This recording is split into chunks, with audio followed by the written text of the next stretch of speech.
Hello, hello, everyone. Welcome back to Play On. My name is Candace. I'm Rob Mackay. And this is Pearcey in the outside broadcast unit at the moment. Yeah, special studio. I'm sitting by the International Regatta Centre at Nepean, where the 2000 Olympic rowing was. Amazing. Yeah. So they should be able to swim straight at that place, shouldn't they? Yeah, they've got lane ropes in. I think they're okay. Yeah. Yeah. But it's a long way from one end to the other. I was watching yesterday as a couple of the athletes started in breaststroke and backstroke. I thought, oh, that's a lot. That's a long way to go. Yeah, they'll finish tomorrow. What a weekend of rugby we just had. Yeah, we got Six Nations. What was your highlight, Candace? My highlight was when I went to the TAWS match on Friday. And It was pretty cool. I really enjoyed that match. And I think if I'll share it on the group chat, but I think I made it onto the screen for that last try. Nice. Jorgo's try. Yeah. I'm like, Oh, so you were on the far side, were you? Yeah. Oh, you didn't say hello. Rob, what was your highlight for the weekend? I actually got on the field, Pearcey. So we're back, baby. Warringah had their Sevens by the Sea tournament. So, main ground, first game for the home team, Warringah versus North. Sevens, stinking hot, maximum humidity. Welcome back. So that was great fun. Warringah weren't very good early, and they lost that first game to North quite convincingly. And, of course, at the end of the tournament when they won it, the coaches really thought that was me, but they're just inaccurate. They got better as they went along. Work into their groove. Sometimes that's the way with sevens, especially if you haven't done training for a while. So the president was pretty happy. She had to write 2 checks to herself because the Rats won 2 of the 3 comps. Good day of footy. Just great to be out there, really. Nice to be back. Everything seemed to work, which is good because you always wondered at the start of the season, how's it all going to fly? But I was pretty happy. So that was good fun. There with a whole bunch of other, perhaps slightly younger referees who acquitted themselves well, and it's looking good for the season. So that was pretty good. The sad thing is, Rob, there's very, very hard for us not to get a group of younger referees around us these days. That is very true. I didn't really narrow the field by saying that, did I, Pearcey? But no, we had some of our really good up and coming referees in the fold there. So, and one of them ran in the race, the 100-meter feature race. Oh. Which was pretty impressive considering he'd just come off a final. He refereed a final and went straight into the 100-meter and managed to jag a place. Yeah, nice. Love it. I do love a good referee in the sprint race. Leesy's actually won a couple back in the day. Well, we hand timed him, and we reckon he did 11.5 for the 100. Oh, that was literally straight off the field. Very good. Yeah, especially like you said after a final. Who was that, Rob? That was Jonesy. Yeah, Jack nice. Jones. Southern Suns. Nice works. So that, and then I did a law explainer on the jump into a tackle thing, wearing my Play On Pod hat for the 8-9 rugby crew. So that's floating around as well. Whoa. So it was a good rugby week, right in the thick of it. So loving it. I don't know what the opposite of juggernaut is, but my highlight for the weekend was watching the English team. Oh, I see what you mean there. I think it's. I'm going to tip. If you're Irish.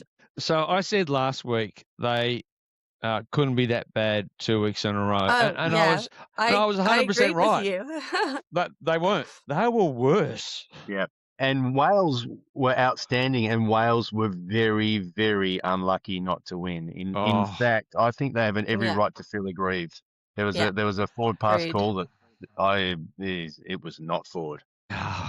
Yeah, well, we talked about jumping into tackles, and that's been a bit of a hot spot. I think the other hot spot for the general public is understanding what is a forward pass and what isn't. Mm-hmm. And I would like to put forward a proposal that if the team of officials have to look at it more than 3 times, it's not forward.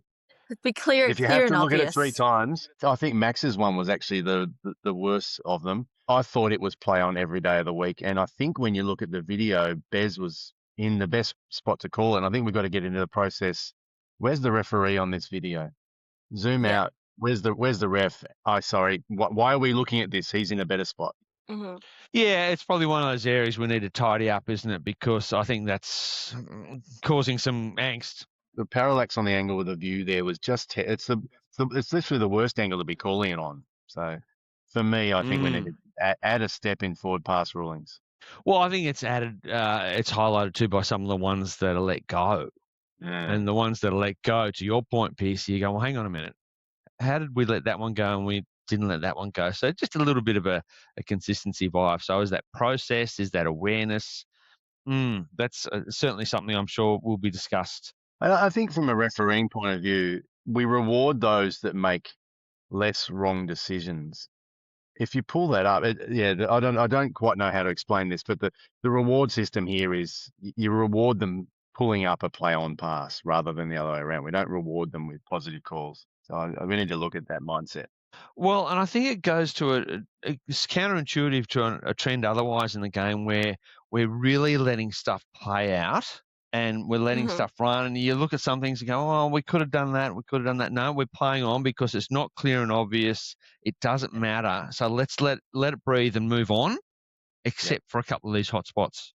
I remember Brian Melrose, great rugby coach, telling me we get caught up in a lot of things. If we change the rule to was the supporting player behind them, I can't remember who passed to Jorgo for that pass, but Jorgo was 2 steps behind him. In practice, if the pass had been forward, Jorgo wouldn't have got it, wouldn't have caught it. Well, look, I'd back him to catch anything anywhere at the moment. But yes, I take your point. And I think Brian's point was probably wrong in that I could fabricate a pass where I threw it forward and stopped and the player went through. But I think his mindset, if the players are both running at speed, then if he's a step behind, it's not forward. I think there's some merit in that interpretation as well. Well, it's compounded by the complexity of physics that confuses most people. Can we get into physics? When it leaves the hand, and I thought it's all about how it leaves the hand. It's spot on, Candace. So just focus on the hand. I've had matches. I remember in the UK when I was first starting out, and it looks really bad when you call a 50-50 one because on the sideline, everyone's just like, it's not convincing enough. To probably better to like let it play on those 50-50 ones. Stay away from the grey. Which one, Pearcey? Play on. Play away. Play on. Play on. It'll never take off. Excellent. Well, I haven't got the agenda. Why don't you guys lead the way on that one? So next is some rugby news. So Rugby World Cup tickets. I forgot to mention this. How did everyone... I feel like, Pearcey, you mentioned your tickets. Yeah, I have a friend who had the early access golden, Q jumper. Q jumper. Q jumper, yeah. How annoying was the little yellow line? Yeah, by the way, everyone, if you don't see, it's all blurry because his connection's bad, but there's some fingers waving. Yeah. Did you not see the annoying yellow line that took like 3 hours? And then like I had this like little millimeter of one left in the corner. It'd be like, you're next. I'm like, when is that? Give me a time frame. Can I go make some dinner? Can I go for a walk? Like it's... No, I just sit there for hours on end. Because it kept saying to you, are you still there? I'm going, yes, I'm still here.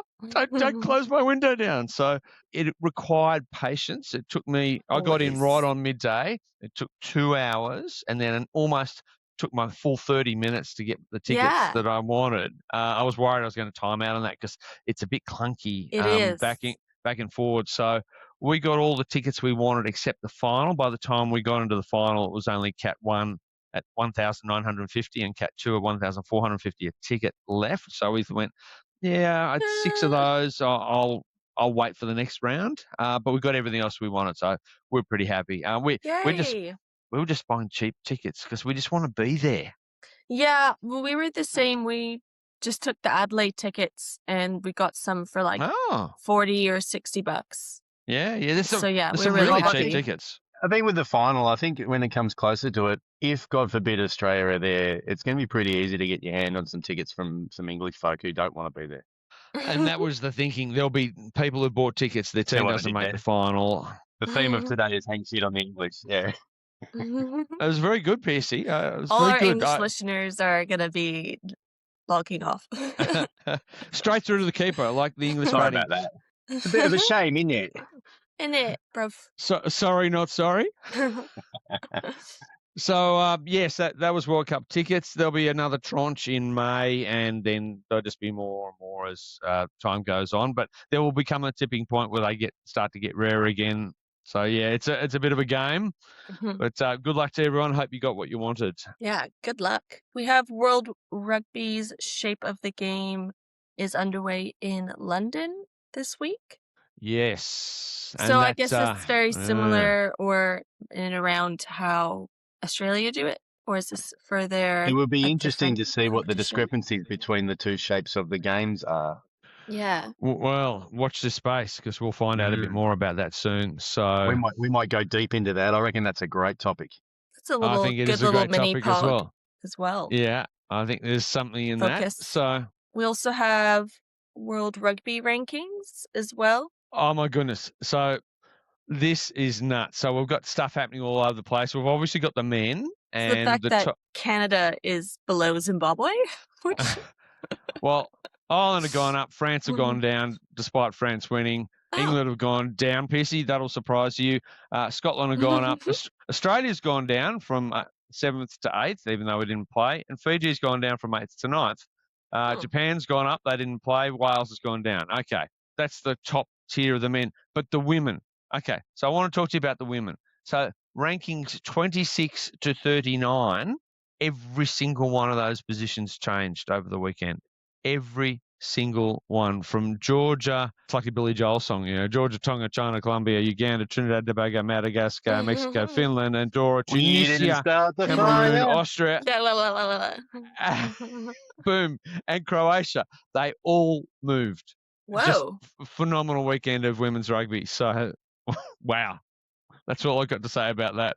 That's a whole pod in itself. But, yeah, there you go. Yeah, take a look, guys. Hopefully Canada's still in second place.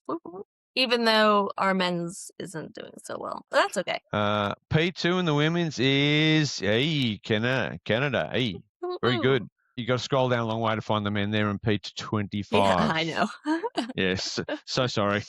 That's okay. I'm going to watch them play Fiji. Well, AK Fiji play them. I don't know what. F1J1, baby. Next, we have... So for USA Rugby, they've signed the first ever CBA. So I think that's in relation to when they're hosting the Rugby World Cup in 2031. So it's just meant to support like economic wins, health and safety and protection for players, rights and representation, fair discipline, and grievance procedures. So I feel as though, if anyone else has heard, they're just trying to like ramp up some more rugby and support in the country, basically.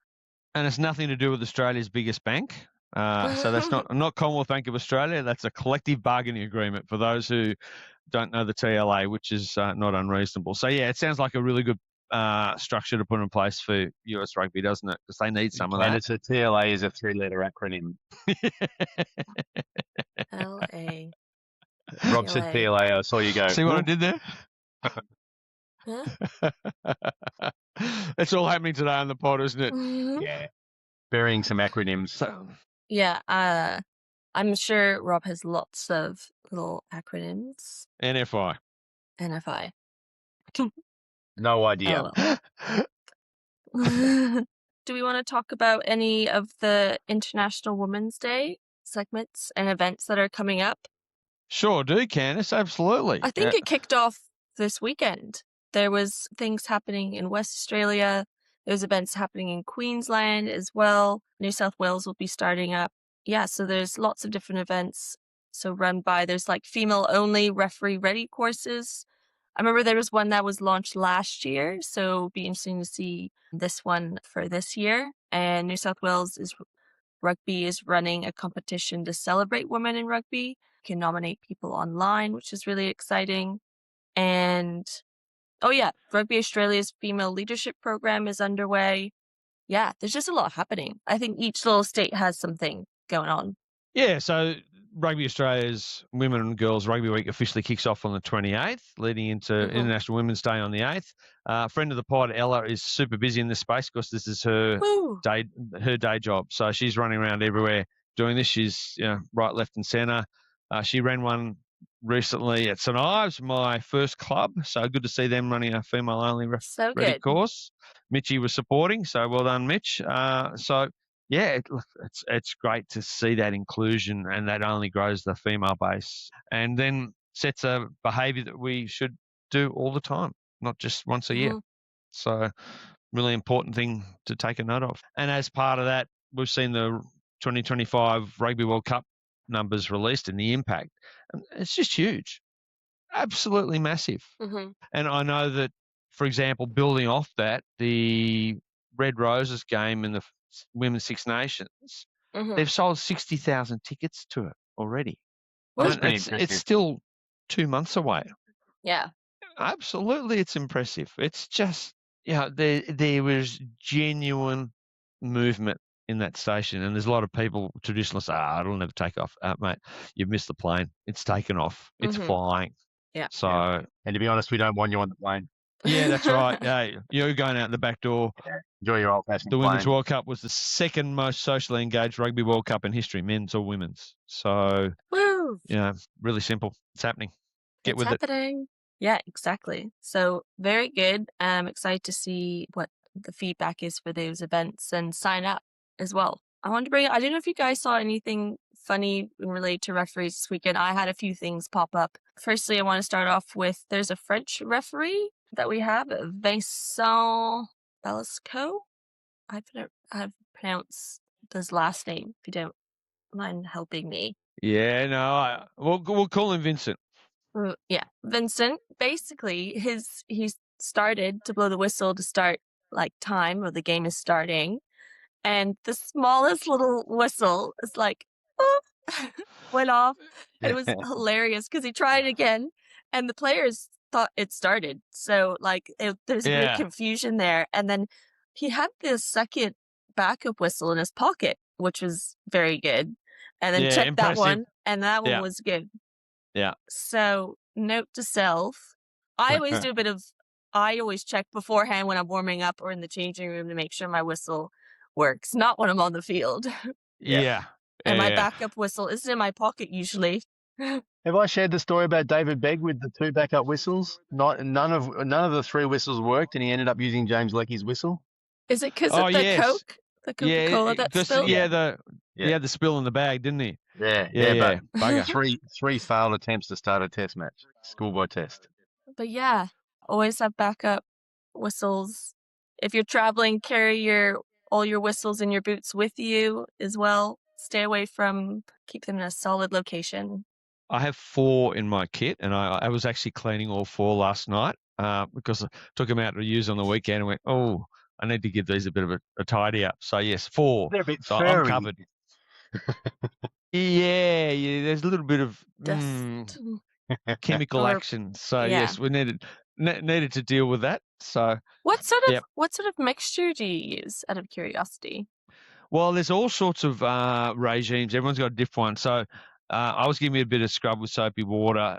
Sometimes I boil them, and then some people put them in the freezer for a day just to tidy them up. My favourite was Gus Erickson, who used to boil them and then leave them overnight to cure in a glass of Contro. No, brandy.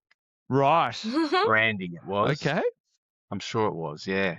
Yeah, what makes sense. Get that nice texture on the tune, he told me, and a little bit of taste. Yeah, right. Okay.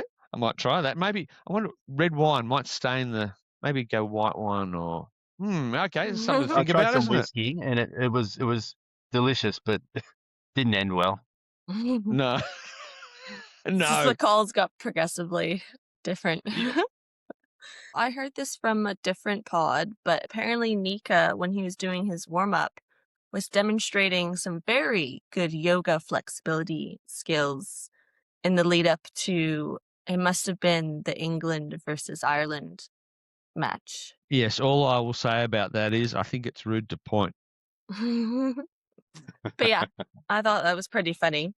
So always warm up before a match. I don't think they think that referees just sit there, ARs, just sit there, read the thing, and then they just go out. It's a team thing. Everyone warms up. We saw together. an AR pulled into the middle. Who was it that I can't remember who it was in the Six Nations that got taken off?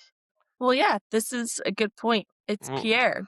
We'll get to we'll that come one. to that. We'll come to Yeah. that. But yeah, no, yeah. you're definitely right, Pearcey. Pierre was assistant referee 1. So, yeah, 29 minutes in, had to just switch all his comms kit and head on in. So, yeah, it'd be very important to make sure they warm up. We saw it in the World Cup with Yako.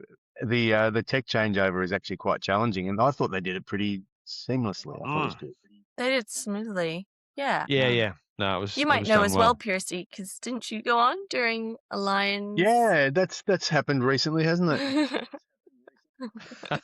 Stewie had his micro tear. Couldn't forget. Completely unplanned. Completely. Not No known. No one saw that coming. What else do we have here? SRP kit. All right. So there's been plenty of chat about the Super Rugby Pacific. Oh, here we go. kit. Here's another acronym. I was like trying to figure out what. So there's 2 parts. Well, actually, there's lots of parts to this story, but I'll keep it brief. So the idea is that all the referees, irrespective of jurisdiction, will wear the same selections of kit. The only difference will be the sponsors. The tradie yellow and the blue are Super Rugby Pacific colours, and it's meant to represent Super Rugby Pacific. Fiji lost the memo, so they're not quite there yet. They might come on board soon. But more importantly, the Super Rugby Pacific Australia kit will soon feature pockets. Way.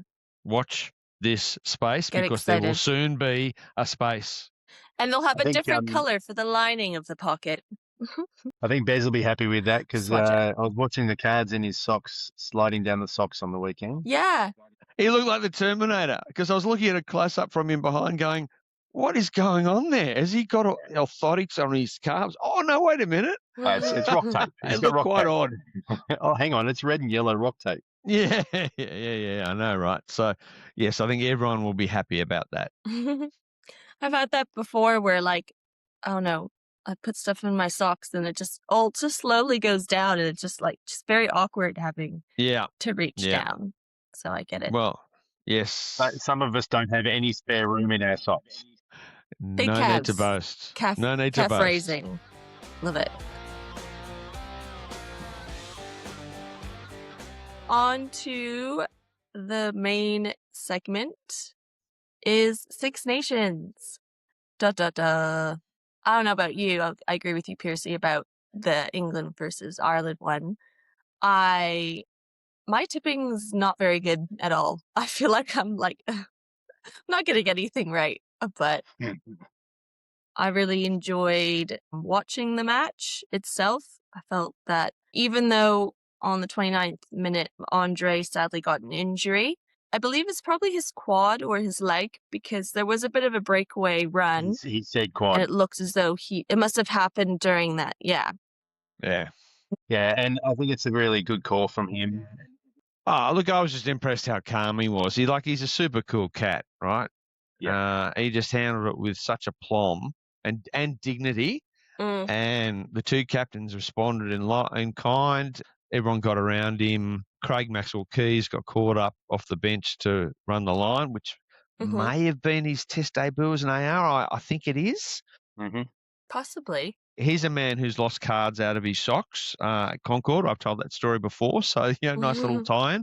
And as you said, Pearcey, we saw it in the World Cup in 23, Yako refereeing Wales, Argentina. I was at that game and I had the binoculars on Yako when he blew. So, I saw that happening from behind, which was quite interesting. But what was really interesting that day was the AR2 was Andrea Piatti. So he's been through that on both sides of the coin. Mm-hmm. Has heard it, but understands, the so process. He's jumped up a rung, he's come down a rung, so he knows how it works. So he's seen that in the heat of the game. So experience counts, right? And I got to say, I thought Pierre came on and did a really good job of seamlessly just slipping into the rhythm of the match. That's a really hard gig to step into a game and pick up someone else's rhythm. So Andrea's injured, what's the process now? All right, so there's a hierarchy, and generally it goes one way, but occasionally there's an outlier. So in a game, we have a referee, we have an AR1, AR2, assistant referee 1, assistant referee number 2. Now, the nomenclature from here does split up a little bit. So in Australia, we have a number 4 and a number 5. The number 4 and the number 5. And they're on the sidelines, guys, with little clipboards helping out. They're on the sideline and they're in match kit. They've usually got comms to the referee because they manage subs. So each one of those is nominated to a team. Yep, they have the boots already, like you said. Yeah, so, and often they'll be carrying a spare whistle for someone if the ARs don't want to carry it, for example. And they're usually, depending on the appointments process, they're usually match ready. So they're all capable of running onto the line, or they have one who's capable of going onto the line and one who could at a push, but they're a more senior one. So when I used to do it recently, we had one of the young and up-and-coming refs, and we had me. So experienced person, new person, so we had that blend. These days, certainly in Australian Super, it's shoot shield panel referees doing 4 and 5. And then you have a number 6, and the number 6 is usually the water person, but that's an experience for them. Occasionally in, say, World Cups, I know the World Cup final, they had a number 4 that wasn't on the clipboard. They were there as a standby if the referee went down. So they didn't have to worry about what you mean. doing subs. They were just in that mindset so that if they had to run on, they went straight on. Yeah. And they were all kitted up to avoid the switchover. Yeah. I mean, we've had a funny situation. I remember during COVID, because we didn't have a number 6, the match official liaison officer, we had a ref go down. Actually, I think it was Gussie on the line. Gussie might have gone down on the line. So the number 4 stepped onto the line, but there was no number 6.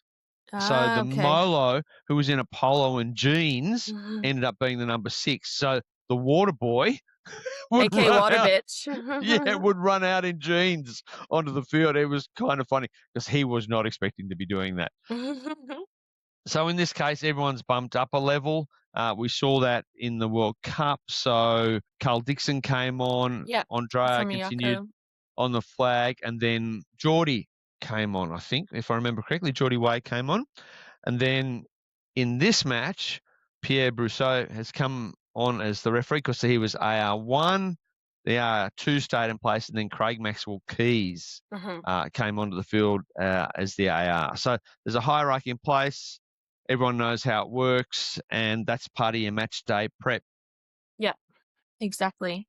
You'll get a big understanding beforehand of like who's going to be where, like in the lead up as well. So everyone's on the same page before the game. And you get, like you said, Rob, you talk about it.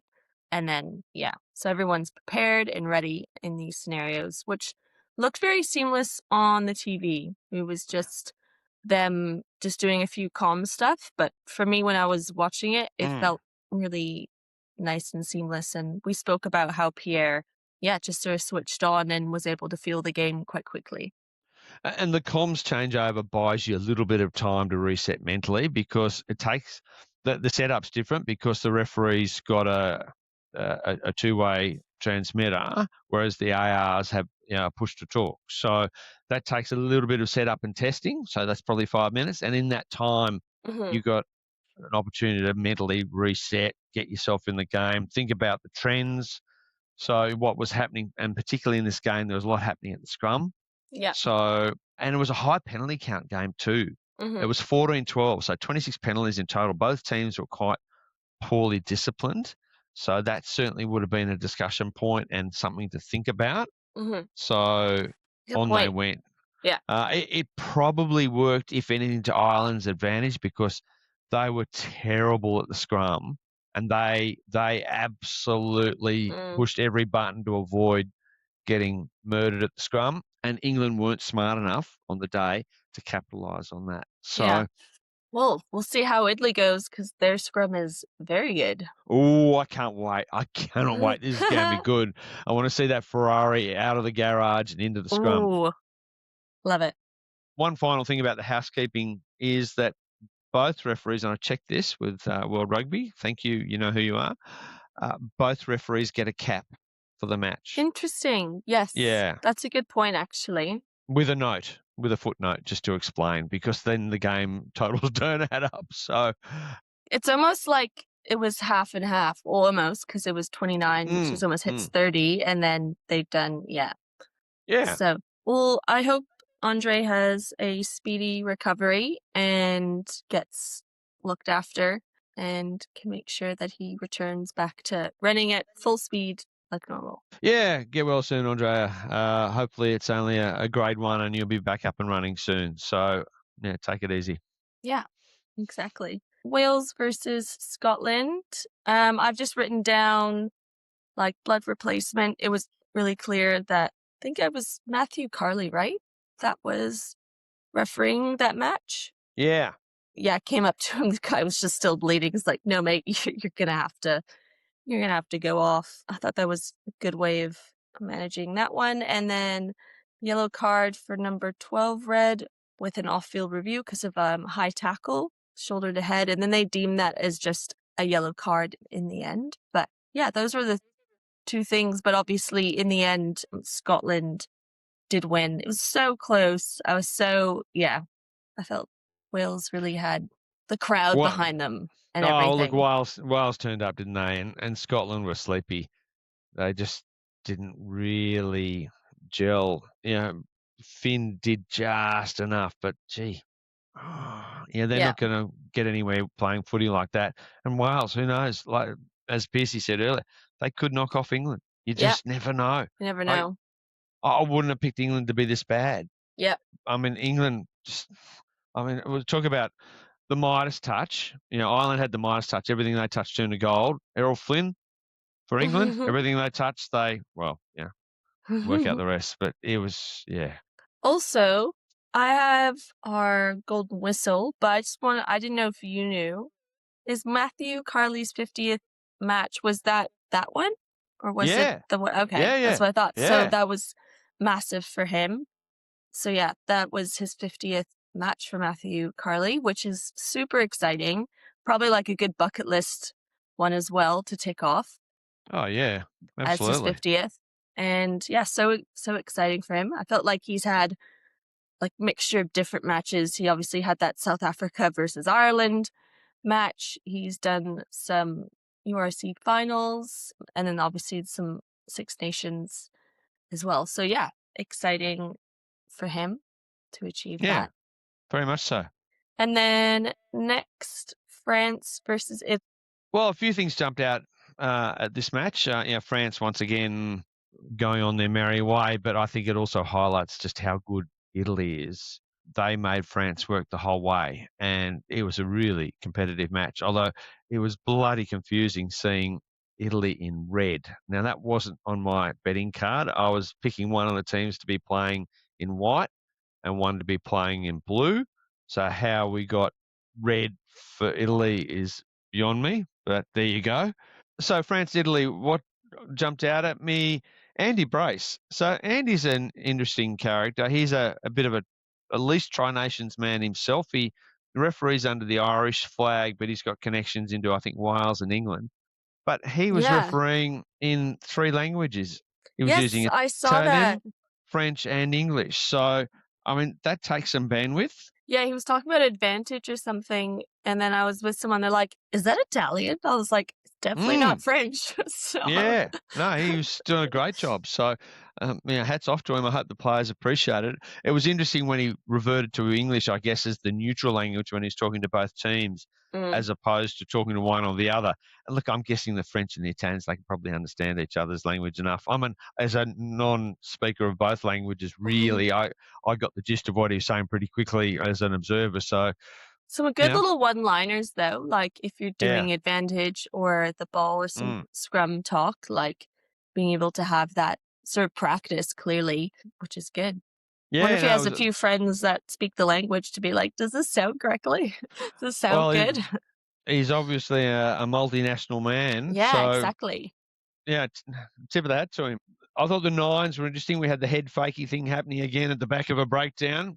I think Antoine hit Andy up to say, well, hang on, he can't do the head fakie. And Andy said, well, he's had his warning. If he does it again, I'll sanction him. So obviously there's a bit of an unwritten, you get one chance at this, buddy. That's very kind, I think, because now all the nines are going to go, oh, well, I get my one chance. When am I going to use it? Exactly. So maybe you can wind that back to 0 in your pre-match if it's something that's a hot spot for you. Some people aren't that fast, others are.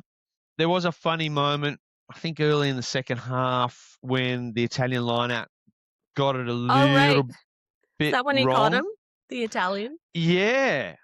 So I think the lifters sort of got it wrong, and then Mathew's just, two big humans. So we got the second rower from Italy, and then you got Mathew, who is an absolute man mountain. And he's just sort of caught him on his shoulder, given him a big cuddle, put him down to the ground, bit of a knowing look, little tap. It's like, yeah, nothing to see here, move on, thank you. Yeah. Plus, I felt sorry. It's happened to me before. It's sort of written in, you can't just, let go of your jumper and just, why is no one there helping him? Besides, you know what I mean? You need to make sure the jumper gets down safely. So luckily that French player was there, because it could have been really bad if he fell and didn't have anyone there to bring him down safely. Yeah, well, it's a free kick if you don't bring him down safely. So it's absolute sanction on grounds of safety. So, look, I've never had to use it. It's happened to me many times where I've caught the ball or something's happened. They're like, oh, okay, line-out's done. You said it's happened to you before. I just want to know when Mathew lifted you to the ground, Candace. You need to tell us about that. I need someone to be there to catch me. I need a big French player to just be there. A big Frenchman. Here. Oh, wait. Another talking point for me was Capuzzo's try. I don't know if you saw that. So it's the only try for the Italians. It's spat out of the back of a French ruck near their line, and he scurried through, dived on it, picked it up, and almost rolled over and scored. So, yeah, we're definitely entering the grey here, because you certainly can't dive on the ball at the back of a ruck. Oh, yeah, because it's definition is near, which is your 1 metre. So they've obviously judged well. And that's a free kick, right? From memory, yes. Yeah. So you see it a little bit. Sometimes it gets let go. Sometimes it's sanctioned, depending on context and distance. But they were happy with it. So yeah, all right. Maybe in the context of the game, in the timing it was. Maybe if the scoreline was a bit closer or something, maybe it would have been pulled up. Well, and I think it goes back to what we were talking about earlier about what's clear and obvious, and is it 50-50? Are we going to have to replay this 3 times to work out if it's 98 centimetres or 102 centimetres? Yeah. In which case, let it go. Yeah. And they did. So, okay, fine. I think it just means, be a bit more alert at the back of your breakdown, but it's probably a risky play, but he got away with it and, jagged the try. So good on him. Louis Liner, another yellow card for a slap down. Probably a little bit unlucky, but he took his medicine and chuffed off. So again. Again. Can't learn, can he? Well, it was different to the previous. The previous one, he was jumping to reach for an intercept, and he only got 1 minute. Whereas this one, it was the blindside tackle. There's a case to be made either way. But, again, game context, match officials on the spot. To them, it was clear and obvious that he was making a play. So off you go. So there you have it. Au revoir, or whatever have you say that in Italian. Yeah. Arrivederci. Ciao. Ciao. As you can see, I'm a fluent Italian speaker, as referenced earlier. Trends and talking points. So we have here letting it breathe at the ruck, but hustling the maul. I do agree. There's been times where I thought that the team might have won the ball or something, and then they let it breathe a bit more, and then they push that player over. I'm like, oh, okay, this is what they're doing. Yeah, it's very clear to me that in Super, you've got to be super accurate to get reward. If you're not accurate or even a little bit off, it's going to be hands-off play away. Sometimes we're getting the breakdowns a little bit slower, but there's a big contest, and we're seeing that contest. Then the referee's making a call, and we move away. Yeah. But if you're accurate, and decisive, you'll get pay. Yeah, So you're going to get rewarded for your accuracy and timing, which makes sense. Yeah, that's right. But in contrast, the maul, really hot on the maul. Like, okay, it stopped. Let's get on with it. So there's not a lot of breathing time around the maul unless it's really dynamic. As soon as it's static, they're onto it. They're quite hot on it, and that's probably not a bad thing too, because they just don't want it to then push again and get that second momentum without having. Is that what they're thinking? Like if they don't give it, you're allowed a second crack at it, but you don't want your maul to unravel and soak up unnecessary time. So, we've seen it stop. Use it. And then you got one crack at it. You either move it forward or get rid of it. But they're pretty hot on that. They're not letting it wait too long at all. So, and it's giving us game flow. So you either get hustling on your maul or you do something with it. So I don't mind that at all. Yeah, it makes it a bit easier. It gets the ball going more as well, which they want to see. And then we have 6 nations still with unnecessary stoppages. Yeah, they're still not managing that well. They're better. I'll give them credit for that. But yeah, we're still seeing props go down. I think one of the French props went down several times, and then they replaced the other French prop. So yeah, come on, guys. If he's injured, get rid of him. If he's not injured, let's play on. Yeah. If his shoelaces keeps coming undone, tape it up. We don't need that amount of stoppage time in the game. It's manageable. It makes them breathe and take too much of a rest day when they should be more fatigued. Yeah, let's bring fatigue into it. Let's make the game flow. We're doing all these things on the field with the laws to make the game flow, but got some really low-hanging fruit in terms of this sort of behaviour that actually has probably a better outcome than tweaking the laws. So, yeah, let's just keep at it. I know they are trying to do it. It's, as I said, it's getting better, but yeah, can do more. I agree. The flow can be improved. Yeah. If we're sort of talking about some Super Rugby, let's give a shout out to, is it King Louis? Is that what we're calling him? Prince Louis? Prince Louis Trisley. So, I was really enjoying, because I was there in person, I took some cheeky little videos, and then, I just was really enjoying how it was a really exciting match. He was really involved in it. Great opportunity as well. Yeah, so good. A little bit of a review on certain aspects, so being able to get involved in that would have been awesome. He made Bez look good, which is the job of every AR. Make your referee look like a hero, and he did that. He was really vocal on his comms, really decisive, moving well. Johnny on the spot, really engaged and involved in the game on his Super Rugby debut as an assistant referee. So, fantastic work. He was probably the move on from the Perth Sevens as well. So, good progression there. And he was the AR on the side where Maxi stepped. I wonder if I have that. And that was on the far side of the field to you, I think. But that was Louis' corner. And, he had a bit to do there, mind you, so did Max. So what I liked about it was you had these two 21-year-olds hard at work. Maxi on the field and Louis on the flag. So that was just great to see the next gen shining in their respective rugby capabilities. So, woo! So if you got any video, Louis, videos. Send it to him. Send it to him. He'd love to see it. I sent him a couple of photos. So I think I was yelling at his name. Go Louis. Louis. So moving on to our golden whistle. So we sort of hinted at it already, but our golden whistle this week is Mathew Carley with his 50th test cap. Woo! Well deserved. And so exciting. Represents England. It's probably had to see how the rest of his year goes with appointments as well. But on good track. 5-0. Massive.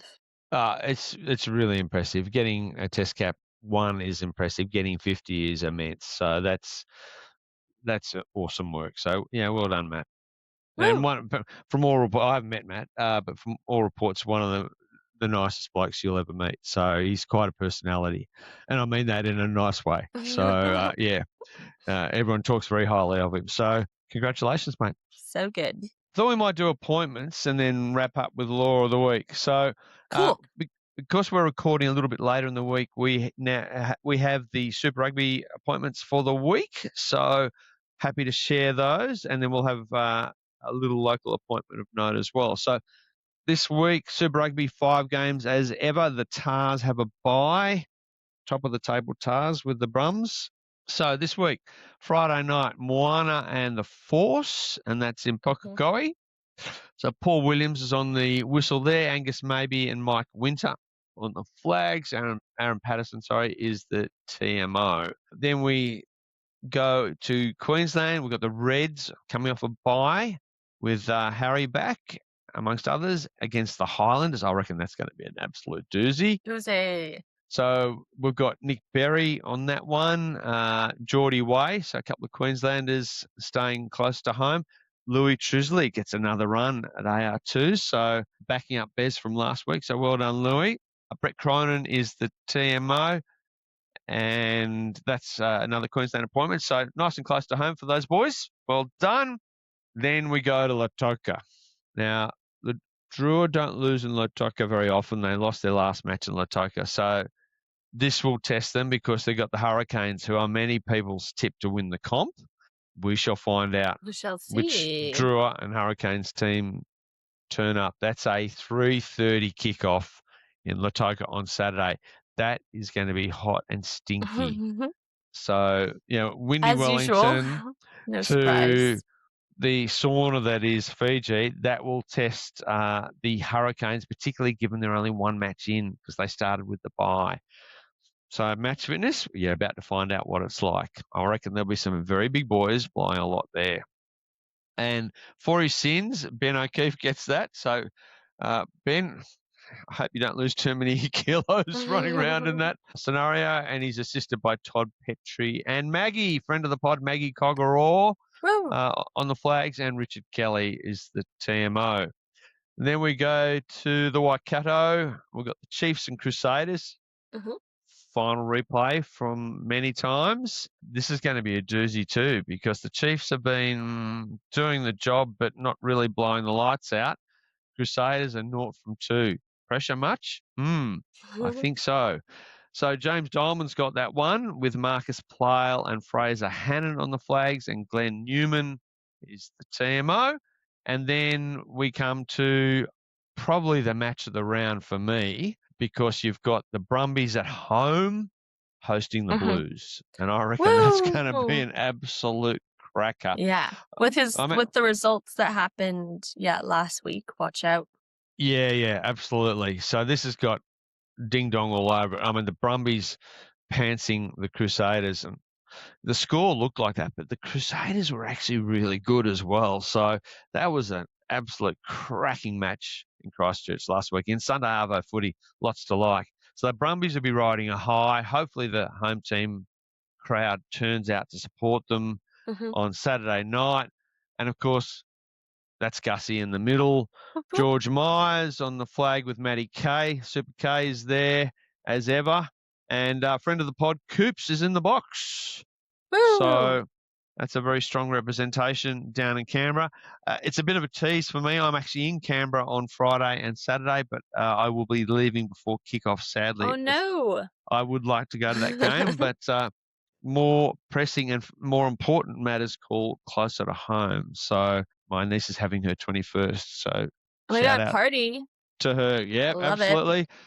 Got to be there for that. So that's our Super Rugby appointments. There's one local game of note, and it is a Super Rugby A, and that's the Reds playing East, of all people, at Ballymore, and Ruben Keen's in the middle for that, with Jeremy Markey and Charles Marshall on the flags. So well done, guys, there.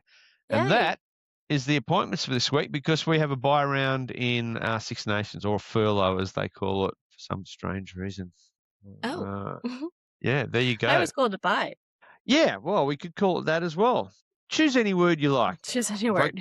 I got furloughed during COVID, where it was like you still got paid, but you didn't have to do your job. Yeah, stand down. Yeah, that's right. Exactly. Yeah. Do we want to talk about ending the pod with a law of the week, which we have here, which links to the jumping and the tackling, which we touched on last week if anyone didn't listen, but Rob wrote up a good article and talked about it. I've written an explainer, just trying to pull the threads together of when you can and can't dive to score as opposed to jumping over a tackle, because we've seen some instances over the years, and you got your diving over a ruck as well. So there's been some law clarifications around that, but particularly for local audiences and those in the UK, we saw Dan Sheehan last year score a try in the second lines test. Then in the Six Nations earlier, we saw him try it again and get penalised. So that's caused a little bit of consternation. Then Tupavai in the first round of Super did dive over to score. Super Rugby have since clarified that and said, no, that's not on. Mm-hmm. So that's not so much a comment on the refereeing, because Ben O'Keefe, who was the referee, played it as he saw it, and ultimately the law clarification say that it's up to the referee to make a judgment call when it gets grey, and that's what Ben did, and he's quite within his rights to do that. But that's now evolved, and we saw that on the same weekend. Wholly sanctioned Dan Sheehan. We've got some clarity around what Tupavai did. So just to try and give that some context, I've written an article. It's gone up on the Substack on 89 Rugby. So I'll share that in the bio as well for everyone. Please do. Just did. And that's for everyone. It's in relation to Law 9. So we're talking about Law 9.7, 9.11, and 9.17. Yeah, and these all relate to basically unfair play, dangerous play. Yeah, and the main ones are 11 and 17. Players must not do anything that is reckless or dangerous to others, including leading with the elbow or forearm or jumping into or over a tackler. And then Law 17, just to confuse it, a player must not tackle, charge, pull, push, or grasp an opponent whose feet are off the ground. And that's where some of the friction, the greyness, comes into play. How do we reconcile that? And we've got the law clarifications that can do that. So you can still dive to score a try in the corner because your defender's generally coming at you sideways. It's when we've got a defender in front of you on the line, that's very dangerous, jumping over them. So we're not really allowing that at all. So keep it simple. And jumping over ruck on the line, yes, you can still do that, but my goodness, you've got to tick a lot of boxes to make it happen. It's now a low-risk play, so I can't see players doing either of those options, because if they get it wrong, it's a really clear sanction. So there's a real discouragement. The needle's been dialed back. Just don't do it. Do something else. Yeah. Just pop it to the other person who probably has a better line and there's more of a gap. Well, that's the thing, right? Yeah, that's right. There's so many more options to do. Yeah, because, ultimately you'll end up with American-style football. Some big dude comes off the back fence and takes a flying dive, and just as they're diving, you hand them the ball and they go, oh, well, how do you defend that? There's an inequity in that. So we don't want that. As spectacular as it might be the one time it happens, it's not going to be great for the people in the air, because you've got heads exposed, elbows, arms. Yeah, it's just not safe whatsoever for anyone involved. Player welfare is the theme here. It's the theme, exactly. Yeah, 100%. Well, I feel like we can end the pod there. Just want to highlight to everyone, Pearcey did drop off due to connections, so he can't sign off with us, unfortunately. Thank you all for listening, and really look forward to the Super Rugby this weekend, and get your fantasy team ready. I have one, and I'm excited to see how my numbers grow. And Pearcey, you must do better with your internet connection. Yeah, I think he's somewhere supporting his son with a triathlon. So I think there's thousands of kids all probably on their phones. So his connection is probably bad. Yeah, he's been pushed off by TikTok. Yeah, exactly. Well, thank you again, everyone. Listen, play on. You can find us on YouTube as well. You can see Pearcey's special studio and then him knocking off. But thank you all. Jouer. Jouer.